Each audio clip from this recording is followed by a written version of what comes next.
আজকের এই দায়িত্বে আসার পিছনে এদেশের প্রত্যেকটি মানুষের অবদান রয়েছে। গরিব ধনী নির্বিশেষে সমস্ত মানুষের ট্যাক্সের পয়সা দিয়ে আমি যে বিদ্যালয়ে লেখাপড়া করেছি, যে কলেজে লেখাপড়া করেছি, যে ইউনিভার্সিটিতে লেখাপড়া করেছি, এই সবগুলার ইট, পাথর, নুড়ি, বালু, সিমেন্ট, রড সবগুলা কিনা হয়েছে। মিস্ত্রির হাত লেগেছে ওই ট্যাক্সের টাকা দিয়ে। সুতরাং আমি কেবল আমার পরিবারের নয়, আমি গোটা জাতির এবং গোটা জাতির কাছে আমার দায় রয়েছে। এই অনুভূতি যখন নাগরিকদের মধ্যে পয়দা হবে, তখন কারো অধিকার আর কারো দ্বারা লঙ্ঘিত হবে না। কিন্তু এই অনুভূতিটুকু সৃষ্টি না হওয়া পর্যন্ত অধিকার দোলন এবং লঙ্ঘন চলতেই থাকবে। সম্মানিত সুধীমণ্ডলী, আপনারা হয়তো সকলেই ছিলেন না, কিন্তু অনেকে ছিলেন। গেল রমজানে আমরা সোনারগাঁও হোটেলে ছোট্ট একটা আয়োজন করেছিলাম। আমরা আমাদের দলের নামেই বুকিং দিলাম। কর্তৃপক্ষ আমাদেরকে অনুরোধ করলো, দেশের পরিবেশ পরিস্থিতির কারণে আপনাদের কাছে আমাদের একটু দুঃখ প্রকাশ করতে হচ্ছে। আমরা বললাম, কি সেই দুঃখ প্রকাশ?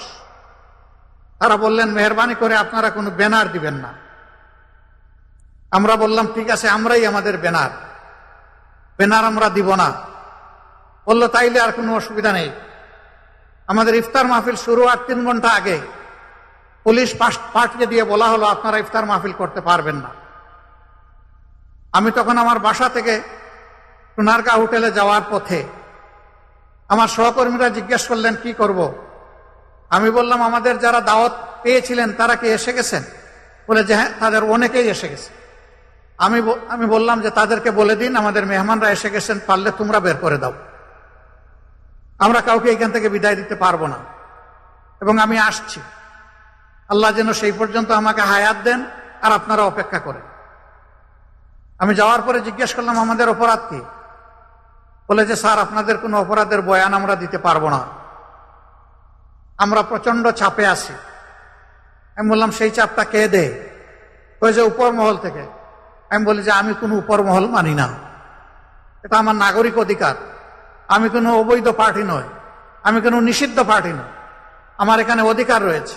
আমার অধিকারের বলে এখানে আমরা আজকে দাওয়াত দিয়েছি মানুষকে, আর সেই দাওয়াত কবুল করে লোকেরা এসেছে। আমি শুধু অতীতের ফ্যাসিস্ট বাংলাদেশের একটি ছোট্ট উদাহরণ আপনাদের সামনে পেশ করলাম। এই ছিল আমাদের বাংলাদেশ। আমরা 13.5 বছর আমাদের কেন্দ্রীয় কার্যালয় সহ আমাদের সারা দেশে শত শত কার্যালয়ের একটাও আমরা খুলে কাজ করতে পারিনি। সবগুলা কার্যালয় আমাদের বন্ধ রাখা হয়েছিল। আপনারা জানেন, এক এক করে আমাদের 5 জন শীর্ষ দায়িত্বশীলকে, তৎকালীন আমিরে জামাত সহ, অত্যন্ত নির্মমভাবে পাশবিক কায়দায় মিথ্যা অভিযোগে তাদেরকে বিচারিক হত্যার মুখোমুখি করে ফাঁসিতে ঝুলানো হয়েছে। আরো 6 জনকে জেলের ভিতরেই মৃত্যুর দিকে ঠেলে দেওয়া হয়েছে। আর একজন মৃত্যু যন্ত্রণা কাঁধে নিয়ে, ঘাড়ে নিয়ে, বুকে নিয়ে তিনি এখনো বেঁচে আছেন। তিনি আমাদের ভাই এটিএম আজহারুল ইসলাম। বাংলাদেশের মজলুমরা মুক্তি পেয়েছে 5ই আগস্ট, কিন্তু আমার ভাই আজহারুল ইসলাম এখনো মুক্তি পাননি। আমরা এই পাথর এখনো বুকে বহন করে চলছি। আইনের পেশ দিয়ে কেনই বিলম্ব আমরা বুঝতে পারছি না। আমরা চাই যাদের উপরে জুলুম হয়েছে তাদের একজন মানুষের জন্য আর জেলের ভিতরে না থাকে, এবং সেই সাথে অবিলম্বে আমাদের ভাইকে যেন সসম্মানে আমাদের বুকে ফিরিয়ে দেওয়া হয়। সম্মানিত ভাইরা, শুধু 11 জন দায়িত্বশীল নেতা নন, শত শত কর্মী নির্মমভাবে তাদেরকে হত্যা করা হয়েছে। অসংখ্য যুবককে থানায় ধরে নিয়ে থানার মেঝেতে শুয়ে পায়ে বন্দুক ঠেকিয়ে গুলি করে তাদের পা বিচ্ছিন্ন করে দেওয়া হয়েছে, হাত কেটে ফেলা হয়েছে, 2 চোখ তুলে নেওয়া হয়েছে, ঘর বাড়ি থেকে তাদেরকে তাড়িয়ে দেওয়া হয়েছে, গুম করা হয়েছে, চাকরি থেকে বিতাড়িত করা হয়েছে, ব্যবসা বাণিজ্য তছনছ করে দেওয়া হয়েছে, বুলডোজার দিয়ে আমাদের নেতৃবৃন্দের ঘর দুয়ার ভেঙে ছাতু বানিয়ে ফেলা হয়েছে। আমরা সেই কষ্টগুলা বুকে বহন করে চলছি। শুধু কি আমরা না, গোটা জাতি সরকারের বিরুদ্ধে যাদেরই অবস্থান ছিল, ফ্যাসিবাদের বিরুদ্ধে যাদেরই অবস্থান ছিল, এই সমস্ত রাজনৈতিক দল, উলামায়ে কেরাম, প্রতিবাদী কণ্ঠ, সাংবাদিক বন্ধুগণ, কাউকেই তারা ছাড় দেয়নি। সকলের উপর তারা জুলুম করেছে, সবাইকে খুন করেছে, সবাইকে অপদস্থ করেছে, সবাইকে অপমান করেছে, লক্ষ লক্ষ মামলা দিয়ে কোটি মানুষকে বারবার জেলের ভিতরে নিক্ষেপ করেছে। আমরা চাই এই অন্ধকার যুগ, আওয়ামী জাহিলিয়াত আর বাংলাদেশে ফিরে না আসুক। আফসোস, এই দলটি দেশের সব কিছুর তারা ঠিকাদারি গ্রহণ করেছে। বাকি সবাইকে চোখ রাঙিয়ে কথায় কথায় বলতো অমুক দেশে তমুক দেশে চলে যাও। না, আমাদের হাতে কোনো ভিসাও তুলে দেয়নি, আর কোনো টিকিটও দেয়নি, কিন্তু প্রায়ই আমাদেরকে শাসাতো, সবাইকে, সারা জাতিকে। আল্লাহর কি ইচ্ছা, এখন কোনো কিছুর প্রয়োজন নাই। পিছনের দিকে তাকানোরও সময় ছিল না, দুপুরের ভাত খাওয়ারও সময় হয়নি। দেশ ছেড়ে তারাই বরঞ্চ চলে গিয়েছে। আমরা যাব না কোথাও। এদেশ আমাদের প্রিয় দেশ, এটি আমাদের জন্মভূমি। আল্লাহ তাআলা এখানে আমাদেরকে পয়দা করেছেন। এই দেশ ছেড়ে পালানোর আমাদের কোনো প্রয়োজন নেই। এই দেশ ছেড়ে যারা, তারাই পালাবে যাদের এই দেশের প্রতি ভালোবাসা এবং দায় নেই।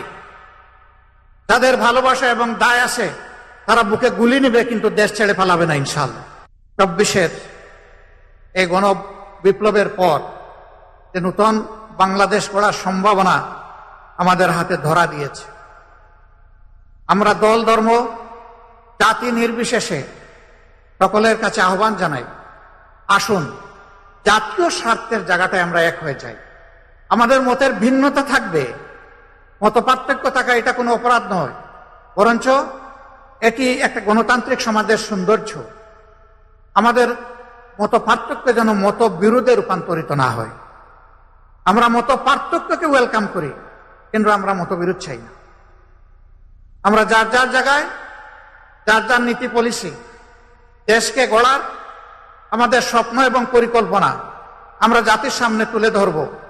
জাতি যারটা গ্রহণ করবে, যার প্রতি জাতির ভালোবাসা, আস্থা তৈরি হবে, সেই দলকেই, সেই জোটকেই আগামীতে জাতি তাদের দায়িত্ব দিয়ে সেবক হিসাবে বাংলাদেশের দায়িত্ব তাদের হাতে তুলে দেবে। এই জায়গাটায় আমরা সকলে সম্মান প্রদর্শন করি। একটা জায়গায় আমরা সকলে একমত যে গত 15.5 বছরে বিশেষ করে সংবিধান সহ এবং সাংবিধানিক প্রতিষ্ঠানগুলো, রাষ্ট্রীয় প্রতিষ্ঠানগুলোতে যে জঞ্জাল তৈরি হয়েছে, তার কতিপয় জিনিস অবশ্যই পরিষ্কার হওয়া উচিত। এই জন্য সকলে আমরা একমত, এখানে কারো কোনো দলমত নির্বিশেষে দ্বিমত নেই যে কোনো সংস্কারের প্রয়োজন নাই। আমরা সবাই বলছি সংস্কার প্রয়োজন। কতটুকু প্রয়োজন সেটা নিয়ে হয়তোবা মত পার্থক্য থাকতে পারে, কিন্তু সংস্কার যে প্রয়োজন এই ব্যাপারে কোনো মত পার্থক্য নেই। আমরা মূল থেকে একটি কথাই বলে এসেছি, আমরা বর্তমান সরকারকে যৌক্তিক সময় দিতে চাই এই সংস্কারের জন্য। যৌক্তিক সময় মানে অযৌক্তিক সময় কাটানো নয়, আবার যৌক্তিক সময় মানে চাপ দিয়ে হুড়াতাড়া করাও নয়। যৌক্তিক সময় হচ্ছে এ কাজের জন্য, মৌলিক সংস্কারগুলোর জন্য যেটুকু সময় প্রয়োজন, আমরা সরকারকে সেইটুকু সময় দেওয়ার পক্ষে। ইতিমধ্যে সরকার প্রধান জাতীয় নির্বাচনের ব্যাপারে কিছু কথা তিনি জাতিকে বলেছেন। আশা করি অবিলম্বে তিনি বিষয়টা আরো স্পষ্ট করবেন, তাহলে জাতি এই ব্যাপারে আরো আশাবাদী হবে, আরো আস্থাশীল হবে এবং নিজেদের নির্বাচনী পরিকল্পনা সাজানোর সুযোগ প্রত্যেকটি দল পাবে। আমরা এটা আশা করি। প্রিয় দেশবাসী এবং সুধী মণ্ডলী, বাংলাদেশকে গড়ার একক দায়িত্ব কোনো দলের নয়। বাংলাদেশকে গড়ে তোলার দায়িত্ব 18 কোটি মানুষের। কিন্তু 18 কোটি মানুষ কিভাবে করবে? তাদের তো একটা পথ লাগবে, রাস্তা লাগবে। সেই রাস্তাই হচ্ছে বিভিন্ন পলিটিক্যাল স্টেক হোল্ডার্স বা দলগুলো। তাদের মাধ্যমেই জনগণ সংগঠিত হয় এবং তাদের আস্থা, তাদের ভাবনা জাতীয় জীবনে তারা তুলে ধরে। রাজনৈতিক এই দলগুলার কাঁধে এখন গুরুদায়িত্ব বর্তিয়েছে। 53 বছর যেভাবে জঞ্জাল নিয়ে আমরা চলেছি, আগামীতে আমরা যেন একটা জঞ্জাল মুক্ত সমাজ গড়ে তুলতে পারি, সেইভাবেই সকল রাজনৈতিক দল এবং জোট তারা কর্মসূচি পরিকল্পনা সাজাবেন আমরা আশা করতে চাই। আমরা এমন একটি বাংলাদেশ চাই, এই বাংলাদেশে আসিয়ারা আর 18 কোটি মানুষকে কাঁদাবে না। আমি আজকেই জানতে পারলাম, এটা আমার জানার সীমাবদ্ধতা হতে পারে, বরগুনায় 12 বৎসরের একটি মেয়েকে, একটি হিন্দু পরিবারের একটা মেয়েকে ধর্ষণ করা হয়েছে। ধর্ষকদের বিরুদ্ধে বাবা মামলা করেছেন। আসামিরা এই 2-3 দিনের ভিতরে মামলা করার সাথে সাথেই বাবাকেও খুন করেছে। এ কোন বাংলাদেশ? এই বাংলাদেশ তো 18 কোটি মানুষ চায় না। এই পশুত্বকে বদলে দিয়ে আমরা একটা মানবিক বাংলাদেশ চাই। এবং আমরা বিশ্বাস করি, মানুষ যদি আল্লাহকে ভয় করে, মানুষ যদি আল্লাহকে ঠিকমতো ভয় করে, তাহলে মানবিক বাংলাদেশ গড়ে তোলা সম্ভব। কোরআন নাজিলের এই মাসে আমরা এও বিশ্বাস করি, আল্লাহর দেওয়া কোরআনের বিধানই হচ্ছে সমাজের জন্য সর্বোত্তম বিধান। এই বিধানের ভিত্তিতেই আগামীর মানবিক বাংলাদেশ গড়ে উঠুক, সেই প্রত্যাশা ব্যক্ত করে আবারও আপনাদের প্রতি কৃতজ্ঞতা জানিয়ে আমার কথা এখানেই শেষ করছি। আসুন প্রভুর দরবারে আমরা হাত তুলে দোয়া করি, প্রিয় দেশের জন্য, নিজেদের জন্য। আলহামদুলিল্লাহ রাব্বিল আলামিন, ওয়াসসালাতু ওয়াসসালামু আলা রাসূলিহিল কারীম ওয়া আলা আলিহি ওয়া সাহবিহি ওয়া আহলি বাইতি আজমাইন। রব্বানা যালামনা আনফুসানা ওয়া ইল্লাম তাগফির লানা ওয়া তারহামনা লানাকুনান্না মিনাল খাসিরিন। ربنا تقبل منا إنك أنت السميع العليم وتب علينا يا مولانا إنك أنت التواب الرحيم. اللهم أجرنا من النار، اللهم أجرنا من النار، اللهم أجرنا من النار، اللهم إنك عفو كريم تحب العفو فاعف عني. আয় রব্বুল ইজ্জত, আয় রহমান রাহিমিন, আমরা সবাই গুনাহগার মওলা, সম্ভবত সবচেয়ে বড় গুনাহগার আমি আল্লাহ। হে আল্লাহ, তুমি আমাদেরকে ক্ষমা করে দাও। আয় আল্লাহ, রমজানের এই ক্ষমার 10 দিন, আজকে তার 4র্থ দিবস। আয় রব্বুল আলামিন, আজকের দিনে তুমি যাদেরকে ক্ষমা করে দিবে, তাদের মধ্যে আমাদের নামগুলো তুমি লিখে নাও মওলা। আয় আল্লাহ, চিরজীবনের জন্য আমাদেরকে ক্ষমা করে দাও। আল্লাহ, বিশ্বাস করি আমাদের গুনাহ খাতা, আমাদের নাফরমানি পর্বত সমান, কিন্তু তোমার ক্ষমার কোনো সীমা পরিসীমা নেই। এই অসীম আল্লাহর কাছে আমরা হাত তুলেছি, রব্বুল আলামিন তুমি আমাদেরকে ক্ষমা করো। আয় আল্লাহ, আমাদের শহীদ পরিবারগুলোকে ক্ষমা করো। আল্লাহ, শহীদদেরকে শাহাদাতের পূর্ণ মর্যাদা দান করো। আহত পঙ্গু ভাইদেরকে, বোনদেরকে তুমি সুস্থতার নিয়ামত এনায়েত করো। ইয়া রাব্বাল আলামিন, ইয়া আরহামার রাহিমিন, তুমি আমাদের দেশের প্রতি রহম করো। আল্লাহ, তুমি শান্তির ফয়সালা নাজিল করো। আল্লাহ, একটি মানবিক বাংলাদেশ আমাদেরকে গড়ে তোলার তৌফিক দান করো।